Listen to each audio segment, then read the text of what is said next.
Hi everyone, and thank you for joining me today on my channel. I am Natasha and I'm so glad that you are here.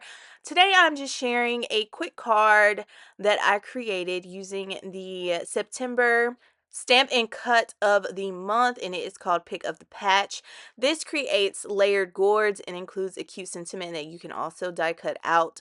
The process for this card is pretty simple. I began with an A2 panel of Waterfall ColorWheel cardstock, and I do have multiple inks. Those include Cornflower, which I stamp first. Then I have Paradise, which I stamp next. I also use Indigo, and then finally I use Nautical. And Nautical is what I'm using for those lines, the veins of the gourds and pumpkins that I am stamping. I also use that for my sentiment. I am starting with one layer for all of the gourds, and then I kind of darken it up a bit based on how it looks on this colored cardstock. So I think I end up doing 2 to maybe 3 layers of ink just to make sure that I have a good impression again on this colored cardstock. But I wanted to do more of a tone on tone look, and I wanted the Paradise ink to kind of pop. So that is why I went with this Waterfall A2 panel. Again, those first 4 were Cornflower ink. The second 2 were Paradise. And those last ones are Indigo ink. And then I just fill in the space with what I think is necessary. I tried to use the same colors for the same shapes, so that was cohesive.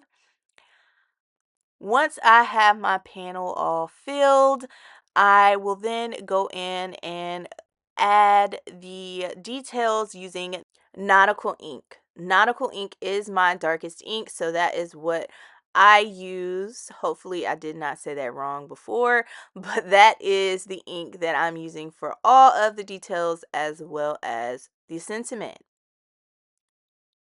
I do end up going back and adding the little curly cues to many of these little gourds and pumpkins. So that feels more of the empty space that is around. But honestly, once this is stamped and then the sentiment is stamped, this card is pretty much done. So that is what I love about the stamp and cut. You can die cut out the images, you can die cut out the sentiment, but this card came together so quickly, and I love to do stamping around on a panel. I feel like that is like the easiest and most relaxing way to create a card front. When I have all of this done, I cut this down to 3 3/4 by 5, and I mat that onto a sand panel of cardstock. It's A2. I pop that up using some square foam adhesive and put that into place.